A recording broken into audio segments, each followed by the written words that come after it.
Start అవగానే రాజ్ మొత్తానికైతే ఇంటికి రావడంతో ఇంట్లో వాళ్ళందరూ కూడా చాలా సంతోషంగా ఉంటారు. రాజ్ గురించి ఇక కళ్యాణ్ అయితే కొత్త కవిత్వం కూడా రాస్తాడు. ఇక అదే టైంలో రుద్రాణి అయితే అపశకున పక్షిలాగా ఇప్పుడు ఆనందంగానే ఉంది. కానీ ఆపద ఏ వైపు నుంచి వస్తుందో ఎవరికి తెలుసు అని చెప్పి అంటూ ఉంటే చాలు చాలు నువ్వు ఎక్కువ మాట్లాడద్దు, ఆపదేంటి, అయినా నువ్వు ఎప్పుడు కూడా శుభం పలికావు గనక ఎప్పుడూ అపశుభం మాట్లాడుతూనే ఉంటావు అని చెప్పి రుద్రాణిని ఇక పక్కకు వెళ్ళమని చెప్తుంది ఇందిరాదేవి. ఇక అందరూ కూడా చాలా సంతోషంగా ఉంటారు. కావ్యని రాజు అయితే ప్రేమగా చూస్తూ ఉంటాడు. మరొక వైపు కావ్య కూడా ఇక రాజు వంక చూస్తూ ఉంటే, ఇదిగో కళావతి, నువ్వు అందరు ఉమెన్ లాంటి ఉమెన్ కాదు, సూపర్ ఉమెన్వి. నువ్వు నన్ను ఏ రకంగా ఇంటికి తీసుకొచ్చావో తలుచుకుంటుంటేనే నా మీద నాకే జల్స్గా అనిపిస్తుంది. ఎందుకంటే ఇంత మంచి భార్య నాకు దొరికినందుకు అని చెప్పి రాజ్ అయితే కావ్యని దగ్గరకు తీసుకుంటూ ఉంటాడు. కావ్య మొహంలోకి కావ్య కళ్ళల్లో కళ్ళు పెట్టి రాజ్ అంటూ ఉంటాడు, కళావతి యముడిని ఎదిరించి తన భర్త ప్రాణాలని పొందిన మహాపతివ్రతల్లో నువ్వు ఒకదానివి. నువ్వు నన్ను ఈ రకంగా ఇంటికి కాపాడుకొని తీసుకొని వచ్చావు కాబట్టి నువ్వు ఖచ్చితంగా ఎప్పటికీ నా గుండెల్లోనే ఉండిపోతావు కళావతి అని చెప్పి రాజ్ అయితే అంటూనే దగ్గరకు తీసుకుంటూ, మన ఇద్దరికి మధ్యలో ఎవరు వచ్చినా ఎవరు రానంత దగ్గరలో మనం అయిపోయాము అని చెప్పి అంటూ ఉండగానే ఇక ఇక్కడ రాజ్ ఫ్రెండ్, ఒకప్పుడు రాజ్ క్లాస్మేట్ అయిన ఇక స్వీటీ అయితే కారులో నుంచి వస్తూ ఉంటుంది. రావడంతోనే చాలా సీరియస్గా ఇక ఇంటికి రాగానే, స్వీటీ రా, ఏంటి అంత సీరియస్గా ఉన్నావు, అయినా నీకు ఇప్పుడే ఏంటి, ఎప్పుడో కదా ఎగ్జామ్స్ అయిపోయాయి, ఇప్పుడు వరకు ఏం చేస్తున్నావు అని చెప్పాను. కానీ మమ్మీ, ఎగ్జామ్స్ అన్నీ అయిపోయాయి, కానీ మీరు నా గురించి ఎప్పటి నుంచో ఒక విషయం దాచిపెట్టారు, ఆ విషయం ఇప్పుడు నాకు ఫైనలైజ్ చేయండి అని చెప్పి అంటూ ఉంటుంది. ఏ విషయం బేబీ అనగానే, అదే రాజ్ విషయం అని చెప్పి అనగానే, రాజ్ విషయం ఏంటి, అయినా రాజ్ గురించి ఇప్పుడు ఎందుకు అడుగుతున్నావు, నీకేదైనా మంచి సంబంధం తీసుకొచ్చి చక్కగా పెళ్లి చేద్దాం అనుకుంటున్నాం బేబీ అనగానే, చాలు ఆపండి మమ్మీ, నాకు వేరొక సంబంధం ఎందుకు, రాజ్నే నాకు ఇచ్చి పెళ్లి చేయండి, అదే నాకు చాలా పెద్ద గిఫ్ట్ అని చెప్పి రాజ్ ఫోటోని తీసి చూపిస్తుంది. ఒక్కసారిగా ఇక తల్లిదండ్రులు ఇద్దరు కూడా షాక్ అయిపోతారు. అదేంటి బేబీ, ఇప్పుడు రాజ్ మామూలు వ్యక్తి కాదు, నీతో పాటు ఒకప్పుడు హ్యాపీగా ఉన్న వ్యక్తి అసలు కాదు. రాజ్ అంటే ఇప్పుడు ఒక ఒక కంపెనీనే రన్ చేస్తున్న ఎండి, అలాగే తనకి పెళ్ళైపోయింది, తన వైఫ్ కూడా తనతో పాటు ఇద్దరు కూడా కంపెనీ నడుపుతున్నారు.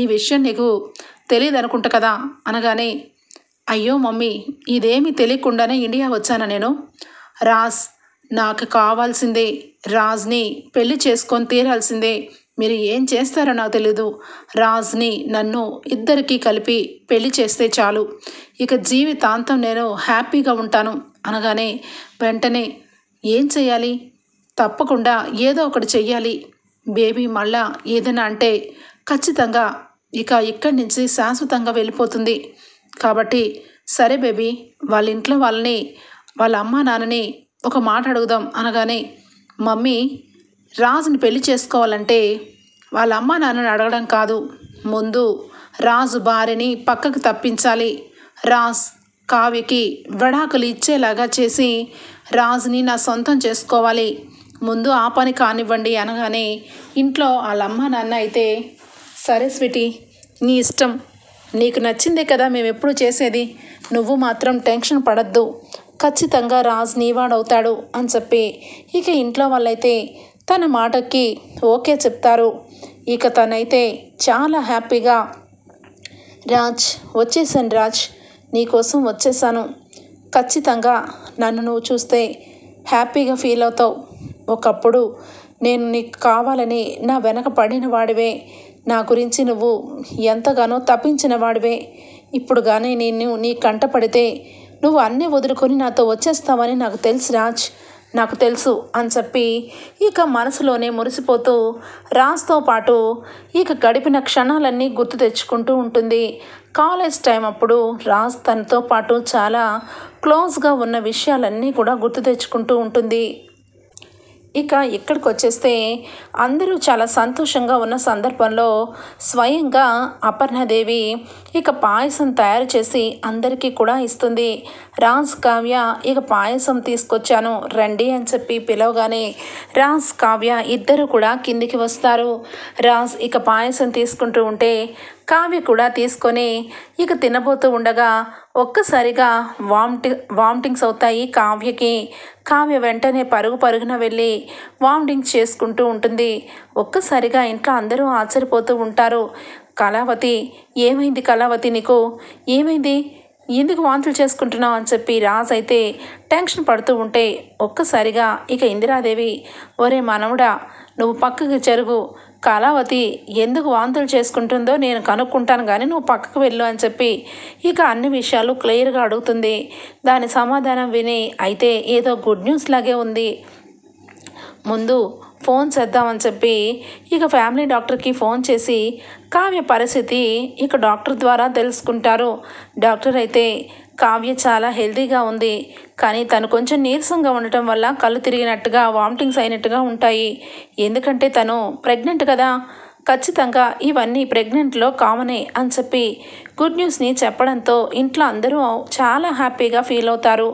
ఇక రాజ్కి వచ్చి కంగ్రాచులేషన్స్ రాజ్, మీరు తండ్రి కాబోతున్నారు, ఆమె ప్రెగ్నెంట్ అని చెప్పి ఇక డాక్టర్ చెప్పడంతో ఇంట్లో అందరూ కూడా ఇక రాజ్ని కంగ్రాచులేషన్స్, కావ్య కంగ్రాచులేషన్స్ అని చెప్పి చెప్తూ ఉంటారు. కావ్య ఒక్కసారిగా సిగ్గుతో ఇక తలదించుకొని ఉండగా కళావతి, నువ్వు నేను ఇద్దరం కూడా తల్లిదండ్రులు కాబోతున్నాం అని చెప్పి రాజ్ అయితే హ్యాపీగా కావ్యని ఎత్తుకుంటాడు.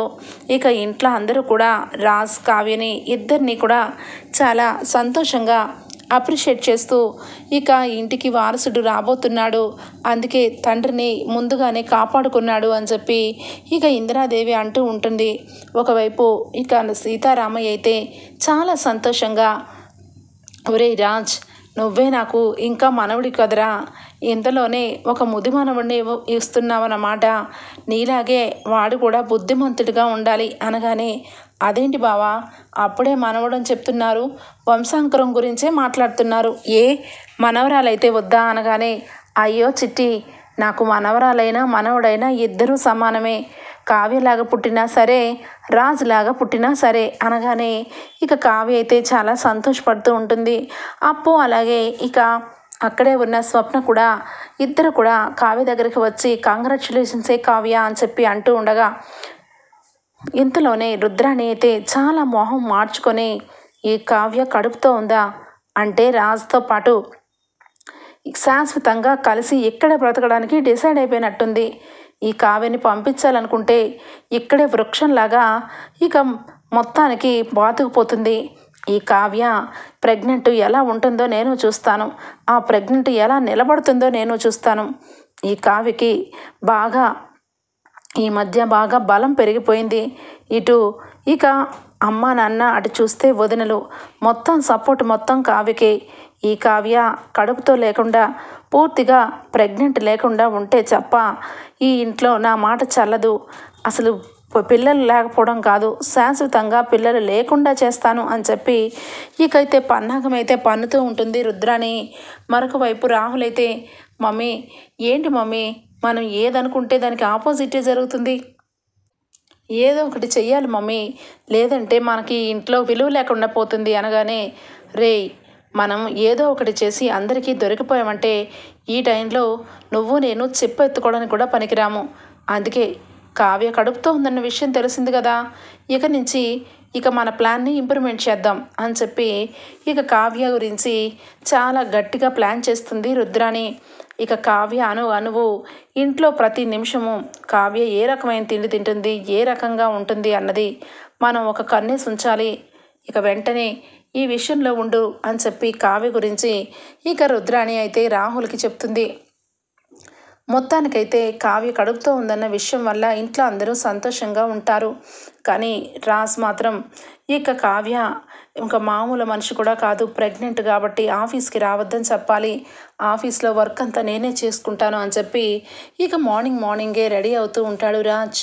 ఇక వెంటనే కావ్య ఏమండి అని చెప్పి లేచి రాజ్కి సంబంధించిన బట్టలన్నీ తీసి పెడుతూ ఉంటుంది. ఏ కళావతి ఏంటి నువ్వు నాకు తీసుకొచ్చి అన్నీ పెడుతున్నావు? నువ్వు నాకు ఏమి ఇవ్వద్దు, నువ్వు రెస్ట్ తీసుకోమని చెప్పాను కదా. అయినా డాక్టర్ గారు ఏమన్నారు? నీకు నీరసంగా ఉందన్నారు కదా, ముందు ఈ జ్యూస్ తాగు అనగానే, ఏంటండి ఈ జ్యూస్ మీరు అనగానే, నేనే జ్యూస్ తీశాను. నువ్వే జ్యూస్ తీసుకొని తాగాలా? నేను తీసే తాగవా? అయినా నువ్వు చేసిన సేవలన్నీ చాలా వరకు ఎక్కువయ్యాయి. వంటగదికి వెళ్ళావంటే అస్సలు ఊరుకోను. నువ్వు పైనే ఉండాలి. ఇదిగో ఇలాంటి బుజ్జి బాబును కానీ బుజ్జి పాపాయిని కానీ ఇవ్వాలి. అంతకు మించి నీ వైపు నుంచి నేను ఏ పని కోరుకోవట్లేదు కళావతి. నీకు నచ్చినట్టుగా ఇక నుంచి హ్యాపీగా ఉండు, లేనిపోని టెన్షన్స్ ఏమీ పెట్టుకోవద్దు. అందుకే ఈ రోజు నుంచి నువ్వు ఆఫీస్కి రావసరం లేదని చెప్పాలని నేను చెప్తున్నాను అనగానే, అయ్యో అదేంటండి, నేను ఇప్పుడే బిడ్డని కనేస్తున్నానా ఏంటి? అయినా మీరు నన్ను కూడా తీసుకొని వెళ్తే బాగుంటుంది, నాకు ఇంట్లో బోర్ కొడుతుందండి అని చెప్పి అంటూ ఉంటుంది కావ్య. చాలు బోర్ కొట్టడం ఏంటి, హ్యాపీగా పడుకొని రెస్ట్ తీసుకో, నేను ఆఫీస్కి వెళ్ళాలి అని చెప్పి ఇక రాజు అయితే మొత్తానికైతే ఒక్కడే ఆఫీస్కి స్టార్ట్ అవుతాడు. ఇక వెళ్తూ ఉండగా ఇక ఒక్కసారిగా దెబ్బకి బ్రేక్ వేస్తాడు రాజ్. ఎందుకంటే రాజ్ కారు ముందుగా ఇంకొక కారు వచ్చి ఆగటం వల్ల, ఎవర్రా నువ్వు, కారుకి అడ్డంగా కారు పెట్టావు, మర్యాదగా బయటికి రా అని చెప్పి రాజ్ అయితే ఫోర్స్గా కిందకి దిగి ఇక బయటికి రమ్మని గట్టిగా అరుస్తాడు. అప్పుడే ఇక లోపల కారులో నుంచి స్వీటీ బయటికి వస్తుంది. ఒక్కసారిగా స్వీటీని చూసి షాక్ అయిపోతాడు. ఇక స్వీటీ అనగానే రాజ్ అని చెప్పి బయటికి వచ్చి ఒక్కసారిగా గట్టిగా హక్ చేసుకుంటుంది రాజ్ని. రాజ్ దెబ్బకి షాక్ అయిపోతాడు. స్వీటీ నువ్వు అనగానే, ఎస్ రాజ్ నేనే, నువ్వు ఒకప్పుడు నీతో పాటు కలిసి తిరిగిన నీ స్వీటీని అని చెప్పి ఇక గట్టిగా పట్టుకుంటూ ఉంటే, వదులు స్వీటీ అని చెప్పి వదిలించుకుంటాడు. అదేంటి రాజ్, ఎన్నో సంవత్సరాల తర్వాత నేను ప్రేమగా వచ్చి నిన్ను ముట్టుకున్నంత మాత్రాన నన్ను దూరం పెడుతున్నావేంటి అనగానే, అదేమీ లేదు కానీ నువ్వు అనగానే అర్థమైంది. నేను ఈ రకంగా ఎలా ఉన్నానైనా నేను చచ్చిపోలేదు. నిజానికి ఆ రకంగా యాక్టింగ్ చేయించారు నా చేత. నా భవిష్యత్తు గురించి, నీ భవిష్యత్తు గురించి ఆలోచించి మా ఇంట్లో వాళ్ళు ఈ నిర్ణయం తీసుకున్నారు. నేను నిజానికి యాక్సిడెంట్ అవ్వడం నిజం, యాక్సిడెంట్లో చనిపోతానేమో అని అనుకున్నాను, కానీ నీ ప్రేమ నన్ను బ్రతికించింది. ఇక మా ఫాదర్ వాళ్ళు నీకు నేను చనిపోయానని చెప్పినాక నువ్వు ఇండియా వచ్చేసి నువ్వు బిజినెస్ స్టార్ట్ చేసి నువ్వు చాలా ఎదిగిపోయావు. కానీ నేను మాత్రం నీ ఆలోచనలతో నీ గురించే ప్రతి క్షణం ఆలోచిస్తూ ఇలా ఉండిపోయాను. కానీ నువ్వంటే నాకు ప్రేమ తగ్గలేదు రాజ్. అందుకే నిన్ను మనస్ఫూర్తిగా ఇష్టపడ్డానని, నిన్ను పెళ్లి చేసుకుంటానని మమ్మీ వాళ్ళకి మన ప్రేమని ఒప్పించాను. కాబట్టి నేను పెళ్లి చేసుకుందాం రాజ్ అని చెప్పానగానే, ఏం మాట్లాడుతున్నావు స్వీటీ, అసలు ఏమనుకుంటున్నావు? నువ్వు నా గురించి ఎంత తెలిసిన దానివి, నాకు పెళ్ళయిందన్న సంగతి నీకు తెలీదా? నాకు పెళ్ళైపోయింది, నా భార్య కడుపుతో కూడా ఉంది అనగానే దెబ్బకి స్టన్ అయిపోతుంది స్వీటీ. ఏం మాట్లాడుతున్నావు? నీకు పెళ్ళైపోయిందా? నీ భార్య కడుపుతో ఉందా? నిజంగా చెప్పు రాజ్, నిజం చెప్పు అనగానే, అయ్యో కళావతి, అయ్యో స్వీటీ, నిజమే చెప్తున్నాను, పెళ్లి చేసుకున్నాను. ఇప్పుడు నేను ఒక బిడ్డకి తండ్రి కూడా కాబోతున్నాను. నేను ఇక నీ నుంచి నేను ఇక ఒక ఫ్రెండ్ మాత్రమే తప్పించి పాతవన్నీ మర్చిపో స్వీటీ అనగానే, నో, అలా ఎలా మర్చిపోతాను? నువ్వు నన్ను ప్రేమించావా లేదా? సిన్సియర్గా ప్రేమించుంటే నువ్వు పెళ్ళి చేసుకునేవాడివి కాదు. కానీ పెళ్లి చేసుకొని ఒక బిడ్డకు తండ్రి కూడా అవుతున్నావంటే చాలా గ్రేట్. కానీ నేనే పిచ్చిదానిలాగా ఇదిగో నీ పేరుతో సహా నా చేతి మీద వేసుకొని జీవితాంతం నువ్వే భర్తగా ఊహించుకొని బ్రతికేస్తున్నాను. నిన్ను కలిసినందుకు నువ్వు హ్యాపీగా ఫీల్ అవుతావు అనుకుంటే చాలా పెద్ద ట్విస్ట్ ఇచ్చావు కదా. సరే, శాశ్వతంగా అప్పుడు చనిపోకపోయినా ఇప్పుడైనా చనిపోతే హ్యాపీయే కదా అనగానే, ఏం మాట్లాడుతున్నావు, పిచ్చా నీకు, నిన్ను అని చెప్పి పట్టుకోబోతూ ఉంటే ఇక వెంటనే రాజ్ ఫ్రెండ్ వస్తాడు. రే రాజ్ అనగానే ఒక్కసారిగా, రే నువ్వేంటి ఇక్కడ, నువ్వెప్పుడు వచ్చావు అనగానే, ఒక్క నిమిషం రాజ్తో నేను మాట్లాడాలి అని చెప్పి అంటూ ఉంటుంది. ఇక మొత్తానికైతే స్వీటీ స్వీటీ నేను మాట్లాడతాను కదా, నువ్వు కారులో కూర్చో, రాజ్ నీతో కొంచెం మాట్లాడాలి అనగానే, రే ఏంట్రా ఇదంతా కలలా అనిపిస్తుంది, ఎప్పుడో తెగిపోయిన బంధం, ఎప్పుడో అయిపోయిన విషయం ఈరోజు స్వీటీ మళ్ళా తిరిగి వస్తుందని నేను ఊహించలేకపోయాను. కానీ ఈరోజు స్వీటీ నా గురించి ఇంత ఆశ పెట్టుకుందని నేను అనుకోలేదు. నిజానికి స్వీటీ అంటే నాకు ఇష్టమే, కానీ ఒకప్పుడు ఇష్టం నాకు లేదురా. ఇప్పుడు స్వీటీ నేను ఒక ఫ్రెండ్ లాగే చూడగలుగుతున్నాను. ఎందుకంటే నా సర్వస్వం నా భార్యే. నా భార్య లేకపోయి ఉంటే నేను ఈరోజు ఇక్కడ నుంచునేవాడిని కాదు అనగానే, ఒరే రాజ్ నువ్వు చెప్పిందంతా నాకు అర్థమవుతుంది, కానీ స్వీటీ పరిస్థితి కూడా అర్థం చేసుకో. తను యాక్సిడెంట్లో తనకి బ్రెయిన్ ట్యూమర్ వచ్చింది. తను ఎంతకాలం బ్రతకదరా. అందుకే తన గురించి నీకు ఏ విషయం చెప్పాలన్నా, ఏదో ఒకటి చెయ్యాలన్నా ఫోన్ చేస్తూ ఉంటే నీ ఫోన్ స్విచ్ ఆఫ్ అనే వస్తుంది. అందుకే స్వీటీ గురించి నీ గురించి తెలిసిన వాడిని కాబట్టి డైరెక్ట్గా వచ్చి నీతో మాట్లాడుతున్నాను. తన దగ్గర నువ్వు ఎట్టి పరిస్థితుల్లోనూ ఇలా మాట్లాడొద్దు. నీ భార్య సర్వస్వం అని, నీ భార్యతోనే నీ జీవితం అని తనకు గనక చెప్పావంటే తను ఎప్పుడు చచ్చిపోతుందో తెలియదు.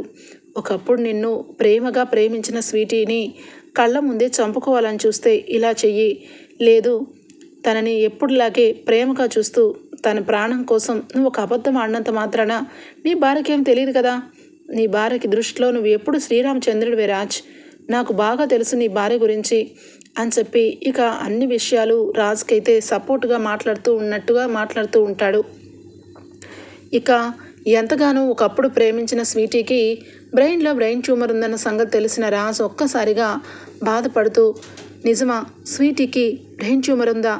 స్వీటీ విషయంలో నేను చాలా సిన్సియర్గా ప్రేమించాను. దేవుడు మా ఇద్దరిని వేరు చేశాడు.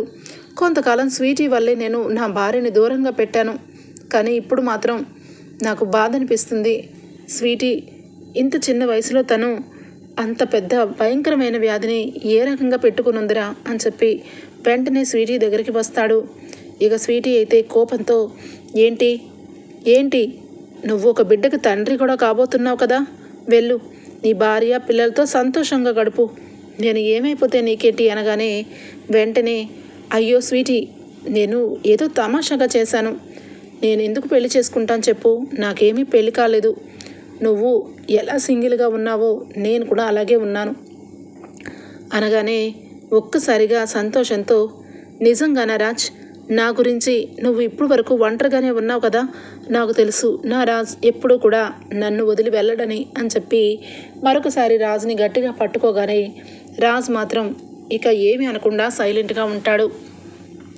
మొత్తానికైతే ఇక రాజ్ ఆఫీస్కి వెళ్ళిపోతూ ఉంటే, సరే రాజ్ మనం తర్వాత కలుద్దాం అని చెప్పి అక్కడి నుంచి స్వీటీ వెళ్ళిపోతుంది. రాజ్ ఇక వెళ్ళిపోతూ ఉంటే ఇక నీరజ్ దగ్గరికి వచ్చి ఇద్దరు హైఫై ఇచ్చుకుంటారు. సూపర్ యాక్టింగ్ తెలుసా, నిజానికి రాజ్ విషయంలో నువ్వు చాలా గ్రేట్, బాగా మార్చావు. 10 నిమిషాల్లో రాజ్ పూర్తిగా మారిపోయాడు కదా. శాశ్వతంగా రాజ్ నావాడైనప్పుడు నీ మేలు నేను ఎప్పటికీ మర్చిపోలేను అనగానే, అయ్యో అంత మాత్రానికే ఎందుకు, వాడి సంగతి నాకు బాగా తెలుసు. వాడు పైకి కనపడ్డగానే వాడు సెంటిమెంటల్ ఫుల్. ఇదిగో నువ్వు రాజ్ని పెళ్లి చేసుకొని హ్యాపీగా ఉండు, నీ ప్రేమ గెలిపించుకో. ఇక మధ్యలో వచ్చిన బంధాలన్నీ మధ్యలోనే పోతాయి. అందుకే నీ గురించి రాజ్ గురించి తెలిసిన వాడిని కాబట్టి రాజ్కి నీ మీద చాలా ప్రేమ వచ్చేలాగా మాట్లాడాను. నువ్వు ఆ ప్రేమని గెలిపించుకో. వీలైనంత త్వరలో రాజ్ భార్యని వదిలేసి నీ దగ్గరే ఉండిపోయేలాగా చేసుకో అని చెప్పి ఇక ఇద్దరు మాట్లాడుకుంటూ ఉంటారు. రాజ్ ఇక ఆఫీస్కి వెళ్ళిపోయి పదే ఇక స్వీటీ మాటలు గుర్తు తెచ్చుకుంటూ ఉంటాడు. మరొక వైపు కావ్య కడుపుతో ఉందన్న సంగతి కూడా గుర్తు తెచ్చుకుంటూ ఉంటాడు. ఇదేంటి, కళావతి విషయంలో హ్యాపీగా ఉండాల్సిందేను, ఇక స్వీటీ విషయం తెలుసుకున్నప్పటి నుంచి డిసప్పాయింట్గా ఫీల్ అవుతున్నాను. నిజానికి ఈ విషయం కళావతికి చెప్తే ఏ రకంగా రియాక్ట్ అవుతుంది, ఎలా రియాక్ట్ అయినా పర్వాలేదు, కళావతికి ఈ విషయం చెప్పాలి, లేదంటే నా మనసు ఒప్పుకోదు అని చెప్పి ఇక కావ్యకి ఫోన్ చేస్తాడు రాజ్. ఇక ఫోన్ చేయగానే, చెప్పండి, ఏమండి, నాకు కొంచెం చాలా నీరసంగా ఉంది, ఏంటోలా అనిపిస్తుంది, ఇన్నాళ్ళలాగా అనిపించట్లేదండి, మీరెందుకో నా నుంచి దూరం అయిపోతారేమో అనిపిస్తుంది అని చెప్పి కావ్య అంటూ ఉంటే, ఇదేంటి ఎందుకు అలా అనిపిస్తుంది అనగానే, ఏమోనండి, అనామిక మీ మీద కేసు పెట్టినప్పుడు మీరు పోలీస్ స్టేషన్లో ఉన్నప్పటి నుంచి నా మనసు మీరు ఎందుకో దూరం అయిపోతారని అప్పటి నుంచి నాకు ఏదో సిగ్నల్ ఇస్తూనే ఉంది. కానీ దేవుడి దయ వల్ల మీరు ఇంటికి వచ్చారు. కానీ నాకు ఇంకా ఆ రకంగానే అనిపిస్తుంది. ఈసారి మీరు నా నుంచి దూరం అవ్వకూడదని ఆ భగవంతుని కోరుకుంటున్నానండి అని చెప్పి ఇక ఫోన్ పెట్టేస్తుంది. కళావతి నేను అని చెప్పే లోపలే కట్ అయిపోతుంది ఫోన్. కావ్యకి ఈ విషయం చెప్తే ఖచ్చితంగా ఇంకా మనసులో బాధ పెట్టుకొని ఈ ప్రెగ్నెంట్ టైంలో టెన్షన్ పడుతుంది. ఇలాంటి సమయంలో నేను ఈ విషయం చెప్పి కళావతిని బాధ పెట్టకూడదు అని చెప్పి రాజ్ అయితే ఇక మొత్తానికైతే ఈ విషయం దాచిపెట్టేస్తాడు. ఇక ఇక్కడికి వచ్చేస్తే స్వీటీ మాత్రం ఇక అటు ఇటు తిరుగుతూ, మమ్మీ నేను రాజ్తో పాటు ఉండాలనుకుంటున్నాను అని చెప్పి అనగానే, ఏంటి బేబీ ఏం మాట్లాడుతున్నావు? రాజ్కిచ్చి నీకు పెళ్లి చేయడం వరకు ఓకే, ఇప్పుడు నువ్వు రాజ్తో ఎలా ఉంటావు? ఆ ఇంట్లో ఏ రకంగా అడుగు పెడతావు అనగానే, అదంతా రాజే చూసుకుంటాడు. నేను మాత్రం ఆ ఇంట్లోకి వెళ్ళాల్సిందే. అక్కడికి వెళ్తేనే కదా తనని అలాగే రాజుని విడగొట్టగలను. నేను ఇక్కడుంటే రాజ్ దగ్గర ఉండకపోతే నా విలువ ఎలా తెలుస్తుంది? కాబట్టి నేను దుగ్గిరాల ఇంటికి వెళ్ళాలి. వెళ్ళిన తర్వాతే అక్కడ కావ్యరాజ్కి చిచ్చు పెట్టి విడికొట్టాలి. విడికొట్టిన మరుక్షణమే నేను పెళ్లి చేసుకోవాలి. అంతే, నాకు తెలిసిన విషయం అయితే ఇదే మమ్మీ అనగానే, ఎలా వెళ్తావు బేబీ? రాజ్ దీనికి ఒప్పుకుంటాడా అనగానే, ఖచ్చితంగా ఒప్పుకుంటాడు, నేను ఒప్పిస్తాను కదా అని చెప్పి ఇక రాజ్కి ఫోన్ చేస్తుంది. వెంటనే చెప్పు స్వీటీ ఏంటి అనగానే, రాజ్ నేను నీకోసమే హైదరాబాద్ వచ్చాను, కేవలం నీకోసమే. కానీ నాకు ఒంటరిగా ఉండడం వల్ల ఏంటేంటో కలలు ఆలోచనలు, ఏదైనా అయిపోతానేమోనని భయంగా అనిపిస్తుంది అనగానే, ఏ స్వీటీ ఏం మాట్లాడుతున్నావు? నువ్వెందుకు అలా ఆలోచిస్తున్నావు? అయినా నీకెవరు లేరనుకుంటున్నావా? నేనున్నాను కదా అనగానే, సరే సరే రాజ్, నువ్వున్నావన్న ధైర్యంతోనే హైదరాబాద్ వచ్చాను. నాకేమో నీతో కలిసి ఉండాలని కోరికగా అనిపిస్తుంది. నువ్వేమో నన్ను పట్టించుకోవట్లేదు అనగానే ఇక వెంటనే రాజ్ అయితే, ఏం చేయమంటావు ఇప్పుడు? నేను నీతో ఉండడం కుదరదు కదా అని చెప్పి అనగానే, లేదు, నాతో ఉండాలని నువ్వు అనుకుంటే ఖచ్చితంగా ఏదో ఒక దారి ఉంటుంది. నీకోసం నేను అన్నీ వదులుకొని వచ్చాను. మరి అలాంటప్పుడు నా గురించి నువ్వు కనీసం ఒక ఇంటిని కూడా తీసుకోలేవా? నేను నువ్వు కలిసి లైఫ్ లాంగ్ ఉండాల్సిన వాళ్ళం. ఇద్దరం ఒక రూమ్లో కలిసి ఉంటే తప్పే ఉంది అనగానే, అదేమీ కాదు, నేను ఎక్కడ బయట ఉండలేను. కాబట్టి ఒక పని చేస్తాను, నువ్వే మా ఇంటికి రా. కానీ ఒక మాట, నువ్వు ఎవరో ఇంట్లో అందరికీ కూడా తెలుసు. ఎందుకంటే ఒకప్పుడు నువ్వు నన్ను ప్రేమించిన దానివని, నేను నిన్ను ప్రేమించానని. కానీ నా భార్యకి విషయం తెలియదు కదా అని చెప్పి మనసులో అనుకుని, నువ్వు నన్ను ప్రేమించిన విషయం ప్రత్యేకంగా చెప్పనవసరం లేదు. మన ఇద్దరం కలిసి ఒకరోజు ఇంట్లో వాళ్ళకి చెప్దాం. అప్పటి వరకు నేను ఫ్రెండ్స్ అంతవరకే అనగానే, అవునా సరే అయితే, కానీ నువ్వంటే నాకు ఇష్టమని ఇంట్లో అందరికీ తెలుసు కదా అని చెప్పి అంటూ ఉంటుంది. సరే ఏదో ఒకటి చెప్తాను, నువ్వైతే ప్రస్తుతానికి రెడీగా ఉండు మా ఇంటికి రావడం కోసం అని చెప్పి రాజ్ ఫోన్ పెట్టేస్తాడు. ఇక మొత్తానికైతే ఇంటికి రావడం కోసం ఇంట్లో వాళ్ళందరికీ స్వీటీ గురించి చెప్పి మరీ పెడతాడు. స్వీటీని ఇక ఇంటికి తీసుకురామని ఇందిరాదేవి చెప్తుంది.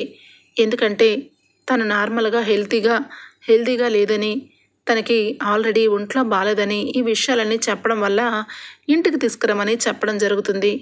కావ్యకి మాత్రం ఈ విషయం అస్సలు చెప్పడు. ఇక కావ్య అయితే, ఏమండి ఏంటండి మీలో ఏదో తెలియని మార్పు కనిపిస్తుంది, మీరు ఇదివరకులాగా అనిపించట్లేదు, ఏమైంది మీకు అని చెప్పి అంటూ ఉంటే, అయ్యో ఏమీ లేదు కళావతి, నువ్వు ప్రశాంతంగా ఉండు, నువ్వు హ్యాపీగా ఉండు అని చెప్పి పైకి చెప్పేస్తూ ఉంటాడు.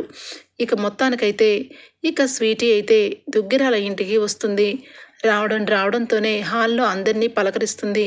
ఇక అపర్ణ అందరూ కూడా ఇక హాయ్ అని చెప్పి పలకరించి ఇక కూర్చోమంటారు. ఇంతలోనే కావ్య వస్తుంది. కావ్య రాగానే చూసి, హాయ్, ఎవరు ఈ ఇంటికి కొత్త పని మనిషి రాజ్ అని చెప్పి అనగానే ఒక్కసారిగా స్వప్న కోపంతో, ఏయ్ ఏం మాట్లాడుతున్నావు? సెన్స్ ఉండే మాట్లాడుతున్నావా? మా చెల్లిని పట్టుకొని అనగానే, నేనేం మాట్లాడాను? తప్పేం మాట్లాడాను రాజ్? ఇంటి పని మనిషిలాగే అనుకున్నాను. సారీ, ఎవరు మరి అని చెప్పనగానే ఒక్కసారిగా రాజ్ సైగ చేస్తాడు. కావ్య వెంటనే అవునండి, నేను పని మనిషిని కాదు కానీ ఈ ఇంటికి చుట్టాన్ని అంతే అనగానే ఓ సారీ, మీరు పని మనిషి అనుకున్నాను. సరిగాని రాజ్, మన రూమ్ ఎక్కడా అని చెప్పనగానే అపర్ణ అందరూ కూడా ఏంటి మన రూమ్ అంటున్నావు అనగానే అదే ఆంటీ, నేను ఉండే రూమ్ ఎక్కడా, రాజ్కి నేను ఇద్దరం ఫ్రెండ్స్ కదా అందుకే అలా అన్నాను అని చెప్పి అనగానే రాజ్ బెడ్రూమ్ని చూపిస్తుంది కావ్య. ఇక వెంటనే అయితే నేను ఇక్కడే ఉండొచ్చు అన్నమాట. రాజ్, నాకు రూమ్ అయితే బాగా నచ్చింది, కానీ ఇక్కడ ఉన్న థింగ్స్ అన్నీ ఎవరివి, ఇవన్నీ ప్లీజ్ స్టోర్ రూమ్లో పెట్టించి రాజ్, నాకు వేరే వాళ్ళ వస్తువులు కనబడితే చాలా విసుగ్గా ఉంటుంది అని చెప్పనగానే కావ్య అక్కడున్న సామాన్లన్నీ తీసుకుని ఇక గదిలో వేరే గదిలో పెట్టేస్తుంది. రాజ్ ఫాస్ట్గా వచ్చి కళావతి, సారీ కళావతి, నేను బాధ పెడుతున్నాను కానీ తప్పటం లేదు. ఒకప్పుడు నా ఫ్రెండు, తను చాలా ప్రాబ్లంలో ఉంది, అందుకే ఇంటికి తీసుకొని వచ్చాను. దయచేసి అర్థం చేసుకుంటామని అనుకుంటున్నాను, ఎందుకంటే తనకి నేను చాలా క్లోజ్ ఫ్రెండ్ని అనగానే ఇక కావ్య అర్థం చేసుకొని మనసులో అయితే మీరు ఎంత క్లోజ్ ఫ్రెండ్ అయినా మీకు మ్యారేజ్ అయిన విషయం తెలిస్తే తను తట్టుకోలేదని మీరు అన్నప్పుడే అర్థమైంది తను మీకు ఎంత క్లోజ్ ఫ్రెండో అనగానే ఒక్కసారిగా రాజ్ చూసి షాక్ అయిపోతూ ఉంటాడు.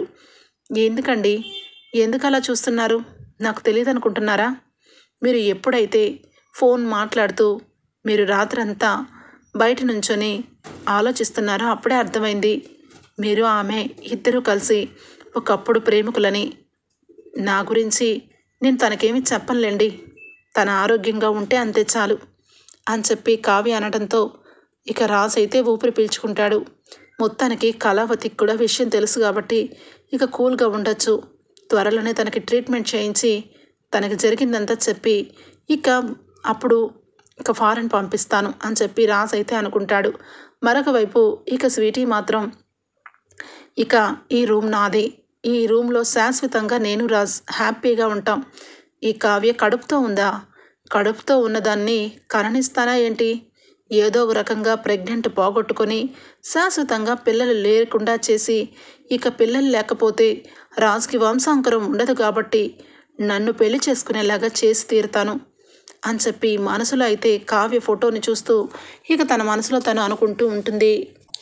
రుద్రని కూడా వెంటనే ఒరే రాహుల్, మనం ఎంతగానో ఎదురుతున్న తీగ కాలకు తొరిగినట్టు రాజ్ని కావ్యని విడగొట్టడానికి ఇంతకాలం వెయిట్ చేసింది ఈ అమ్మాయి వల్లే అనుకుంటా.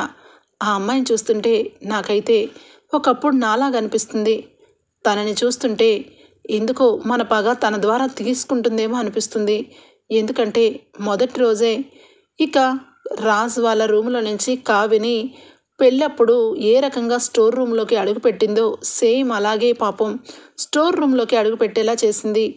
తనని మన దారికి తెచ్చుకొని మనం తనతో పాటు కలిసి ఈ కావ్యని ఇంట్లో నుంచి వెళ్ళగొట్టేస్తే ఇక ఒక పని అయిపోతుంది అని చెప్పి ఎక్స్క్యూజ్ మీ అని చెప్పి ఇక మొత్తానికైతే స్వీటీని కలుస్తుంది రుద్రాణి దగ్గరికి వెళ్ళగానే హాయ్ ఆంటీ అని చెప్పి ఇక పలకరించడంతో ఇక వెంటనే రుద్రాణి అయితే మొత్తం అన్నీ కూడా అబ్జర్వ్ చేస్తుంది. నాకు అర్థమైంది, నువ్వు రాజ్ని ఒకప్పుడు ప్రేమించిన ఎక్స్ గర్ల్ ఫ్రెండ్ కదా అని చెప్పి అడగగానే వెంటనే అయ్యో ఆంటీ, మీకెలా తెలిసిపోయింది, మీరు చాలా సీరియస్గా, మీరు చాలా తెలివిగలవారు. నిజమే, రాజ్కి ఒకప్పుడు ఎక్స్ని కాదు, ఇప్పుడు కూడా రాజ్ని గర్ల్ ఫ్రెండ్నే. రాజ్కి పెళ్లి కాలేదు కదా, రాజ్ త్వరలో నన్ను పెళ్లి చేసుకుంటాడు అనగానే రుద్రాణి షాక్ అయిపోతుంది. అంటే రాజ్ కూడా నిన్ను పెళ్లి చేసుకుంటున్నాడన్నమాట. సరే అయితే మీ ఇద్దరి పెళ్ళి జరగడం అంటే నాకు చాలా ఇష్టం. నీకు ఈ విషయంలో ఏమైనా హెల్ప్ కావాలంటే చెప్పు, నేను చేస్తాను అని చెప్పి రుద్రాణి అలాగే ఇక రాజ్ గర్ల్ ఫ్రెండ్ స్వీటీ ఇద్దరూ కూడా చేతులు కలుపుతారు. ఇక్కడ చూస్తే కావ్య ప్రెగ్నెంట్తో సామాన్లన్నీ పక్క రూమ్లోకి షిఫ్ట్ చేసుకొని కావ్య అయితే ఈ స్వీటీని ఏదో రకంగా ఇంట్లో నుంచి బయటికి పంపించాలి అంటే ఏం చేయాలో అదే చెయ్యాలి. ఆయన ట్రీట్మెంట్ అంటున్నారు కానీ చూస్తానికి తను పేషెంట్లా అనిపించట్లేదు, ఏదో నడుస్తుంది. ఇదేదో తెలుసుకొని ఇక ఇక్కడి నుంచి స్వీటీని త్వరలోనే పంపించాలి అని చెప్పి కావ్య కూడా అనుకుంటూ ఉంటుంది. ఓకే ఫ్రెండ్స్, రాబోయే ఎపిసోడ్స్లో కావ్య కావ్య ఏ రకంగా స్వీటీని ఎదుర్కొంటుందో నెక్స్ట్ ఎపిసోడ్లో తెలుసుకుందాం ఫ్రెండ్స్. అంతవరకు bye, take care, thank you for watching.